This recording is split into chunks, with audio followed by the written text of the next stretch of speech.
Eu sou Antônio Montiel, seja bem-vindo para essa segunda aula do nosso curso de investimento em ações. Essa é a aula 2, como funciona a Bolsa de Valores. Bem, Bolsa de Valores é um ambiente onde os investidores compram e vendem ativos financeiros, principalmente ações de empresas.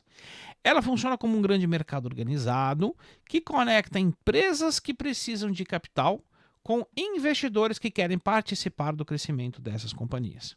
No Brasil, esse mercado é operado pela B3, que surgiu em 2017 após a fusão da antiga BMF Bovespa com a CETIP. A B3 é responsável por fornecer a infraestrutura tecnológica, as regras e também a segurança para que milhões de investidores negociem ações, contratos futuros, ETFs e outros ativos financeiros. Quem pode investir na bolsa, pessoal? Bem, qualquer pessoa, né? Pode investir no mercado de ações desde que ele tenha um CPF. Né? Ele precisa ter o CPF, ele precisa ter conta em uma corretora e acesso à internet. No Brasil, os investidores enviam suas ordens de compra e venda por meio das corretoras que fazem a intermediação com a Bolsa de Valores, a B3, ou seja, as corretoras são o agente intermediário. Então existe você, corretora, bolsa, tá bom? E depois do outro lado a gente tem corretora e o investidor, tá? Então a gente as corretoras conectam você ao ambiente da Bolsa de Valores tecnologicamente, com toda a ajuda e assessoria disponível. Então, os participantes do mercado são, primeiro, os investidores individuais, né, como a gente, pessoas físicas que investem o seu próprio dinheiro. Depois nós temos os institucionais, que são os fundos de investimento, seguradoras e bancos. Temos os estrangeiros, né, que são grandes empresas e fundos internacionais que investem aqui no Brasil. Muitas vezes eles são os responsáveis pelas tendências da Bolsa, já que o fluxo de dinheiro deles é muito grande. E nós temos também empresas e gestores profissionais que administram recursos de terceiros. Muito importante a gente lembrar que cada um desses investidores muitas vezes opera com intenções e informações diferentes um do outro, tá bom? Então, muitas vezes um estrangeiro ele opera com ideia diferente de um institucional, que é diferente de uma pessoa física. Às vezes uma pessoa física ela decide comprar uma ação porque sai uma notícia no jornal, né? Enquanto que o investidor estrangeiro ele está alocando esse capital, mas é um capital de longo prazo, imagina. Às vezes isso é um fundo, né, de uma família centenária e ele decide alocar 100 milhões de dólares aqui no Brasil, ele vai comprar uma empresa para ficar alocado até que eles mudem de ideia de se essa empresa não é mais legal, né? Então ele vai comprar essa ação para ficar décadas posicionado nela, diferente da gente, né, que às vezes compra no 10, vende no 12, tá? Que faz operação muito curta. Então cada um desses players, eles têm uma ideia de investimento diferente. Então, por isso que eu digo, às vezes as pessoas veem um institucional que está vendendo uma ação que ele quer comprar e ele fica assustado. Falou, cuidado, cada um tem uma ideia diferente, tá bom? Cada um tem necessidade diferente às vezes. Uma empresa ela fez um investimento em ação e ela precisa desse dinheiro para poder pagar um fornecedor ou algum custo inesperado e ela simplesmente vende essa ação. Não significa que ela não acredita mais nessa empresa, tá? Simplesmente porque ela precisa do dinheiro. Então veja, é muito importante, né, como eu disse na primeira aula, que a gente não faça correlações espúrias. Ou seja, a gente invente correlações. Ah, puxa, o cara está vendendo porque a empresa é ruim. Não, você não sabe o que está acontecendo do outro lado, tá bom? Então, analise. Aqueles que ganham dinheiro no mercado são os que analisam o mercado de maneira imparcial, sem julgar o que pode estar acontecendo do outro lado. Então, quando a gente opera no mercado financeiro, a gente envia uma ordem, né? Uma ordem de compra ou venda para a sua corretora, tá? A gente vai falar muito disso, vocês vão ver também isso na prática, como funciona, mas é um negócio só de falar um pouquinho da teoria sobre isso, tá? Então, o preço das ações, né, ele é definido pelas ordens enviadas pelos investidores. Quando o investidor deseja comprar uma ação, ele envia uma ordem de compra lá para a corretora dele, através do home broker ou para o assessor dele por e-mail, né, informando qual ação ele deseja comprar, quantas ações e qual o preço que ele quer pagar, né? Da mesma forma, outro investidor pode mandar uma ordem de venda, mas ele precisa mandar essas mesmas informações: qual a empresa que ele quer operar, qual a ação, né, o código da ação, quantas ações e qual o preço que ele quer vender, né? Esse preço que ele quer vender, né, pode ser também o preço a mercado. Né? Fala assim, puxa, compra aí o preço que tiver o melhor preço no momento. Tá bom? Então você não precisa limitar um preço, porque às vezes você quer comprar no 10, só que a ação está no 12, ou seja, se não cair, você não compra. E às vezes ela continua subindo, ela vai para 12, 13, 14, 15, você não consegue comprar. Né? Então você fala, não, quanto que está a ação? Está no 12, então compra no 12 mesmo. Tá? Isso é uma ordem a mercado. Então aí você nem precisa, né, dizer o preço que você quer pagar. Só você fala, não, você executa na melhor preço possível, tá bom? E você sim já compra na hora.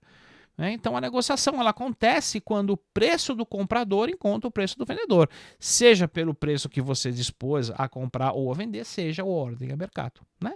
Então, neste momento, o sistema da B3 executa automaticamente a transação e você recebe uma confirmação no seu e-mail no outro dia, a nota de corretagem que foi o que, né, você operou. Tá bom? Então, essa confirmação oficial chega no outro dia por e-mail para você. Bem, por que o mercado sobe ou o mercado cai? Isso é uma pergunta que, né, todo mundo tem. A princípio, todo mundo acha que, puxa, sobe porque tem boa notícia, cai porque tem má notícia. Né? Não é tão simples assim. Tá? O preço das ações tende a subir quando as empresas apresentam bom... Tende, né? Mais uma vez, lembra na primeira aula? Tende a subir. Não significa que ela vai, tá bom? Ela tende a subir quando empresas apresentam bons resultados financeiros, a economia cresce, juros estão mais baixos. A gente viu na primeira aula também qual que é a correlação entre, né, os juros e o preço de uma ação, e os investidores estão confiantes. Então, se isso tudo está positivo, o preço das ações tende a subir, tá bom? Por outro lado, eles tendem, né, mais uma vez, tendem, porque não significa que vão, tendem a cair quando surgem riscos econômicos ou políticos, empresas divulgam resultados fracos, os juros aumentam e o sentimento dos investidores se torna negativo. Tá? Então, aqui a gente tem um ambiente negativo, aqui a gente tem um ambiente positivo. Por isso, o desempenho médio das principais ações é acompanhado pelo Ibovespa, ou índice Bovespa, que funciona como um termômetro do mercado de ações brasileiro. Então, o que é isso? Né? Vamos falar dele agora. Porque ele é o principal indicador da Bolsa Brasileira, né? O índice Bovespa. Então ele funciona como um termômetro do mercado de ações no Brasil, reunindo as principais ações das empresas mais negociadas da Bolsa. Quando o Ibovespa sobe, significa que, em média, as principais ações do mercado estão se valorizando. Quando ele cai, indica que essas ações estão perdendo valor. Por isso, o Ibovespa é amplamente utilizado por investidores, analistas e pela imprensa para medir o desempenho do mercado de ações brasileiro e a percepção geral sobre a economia do país.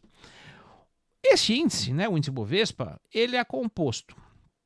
Ele é uma carteira de ações, tá bom? Composta por mais ou menos 70, 90 ações, dependendo do período. E quais são os critérios para a gente colocar uma ação dentro desse índice? Primeiro, que elas precisam estar entre as ações que representam 85% do volume financeiro negociado na Bolsa nos últimos 12 meses, ou seja, só vai entrar empresa boa, né, que representou por 85% do volume da Bolsa. Depois, essa ação ela precisa ter alta liquidez, ou seja, ela precisa ter sido negociada em pelo menos 95% dos pregões. E ela não pode ser classificada como penny stock, que é aquela ação que custa centavinhos, né? Não, ações com preço muito baixo, não, ela precisa ser uma ação que tenha um preço mais relevante, tá? Nesse ponto, acho que eu gostaria também de destacar um detalhe, mas que é importante, em relação ao preço de uma ação. Tá? A gente tem como sendo o preço ideal por ação um preço de R$20, né? Mais ou menos. E por que isso, pessoal? Porque R$20, né, aqui na Bolsa, quando você negocia, o lote mínimo de negociação é de 100 ações, tá bom? O lote mínimo, então, para uma ação que custa R$ 20, é R$ 2.000. Ou seja, todo mundo tem, né, que faz o investimento, deve ter R$ 2.000. Puxa, Montiel, se eu quiser comprar 90, 50 ações, eu consigo? Consegue. A gente chama isso de mercado fracionário. Então, você consegue, é um outro mercado onde você vai pagar um pouquinho mais caro, né, por estar negociando um padrão, um lote menor, mas se você tem acima de R$ 2.000, por exemplo, no caso de uma ação, você sempre vai para o mercado comum, onde as ações são negociadas em lote de 100, tá bom? Então, sim, R$ 20, R$ 2.000 é o mínimo, né? Enfim, que você consegue ter. Agora, se uma empresa custa, né, por exemplo, R$ 100 a ação, aí já começa a ficar um pouquinho mais salgado. Imagina, você tem que ter pelo menos R$ 10.000 para fazer uma alocação mínima em uma ação, né? Porque geralmente aquelas pessoas que investem, elas fazem uma cestinha de ações, né? A pessoa tem lá, sei lá, R$ 10.000, então se ele comprar 5 ações, né, de 20 mil, ele consegue fazer uma diversificação legal.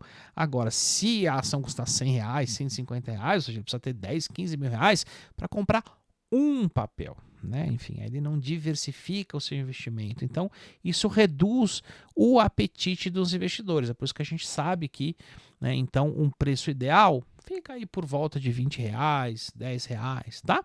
Mas voltando ao nosso tema aqui, para entrar no índice Bovespa, a ação ela não pode ser penny stock, ou seja, não pode ser comercializada por centavinhos, tá bom? Bem, o horário de negociação. Na maior parte do ano, o horário de negociação da bolsa é das 10 às 5, tá?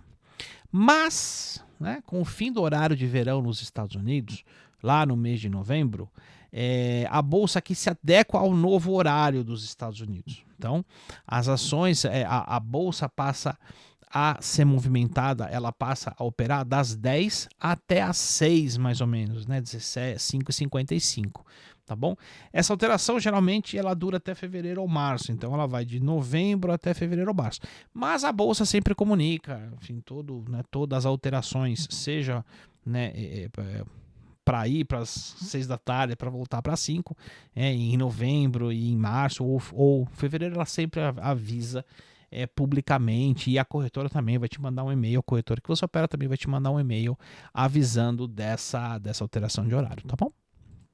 Muito bem, então ficamos por aqui com mais uma aula e eu espero você na terceira aula do nosso curso, que será como escolher uma ação.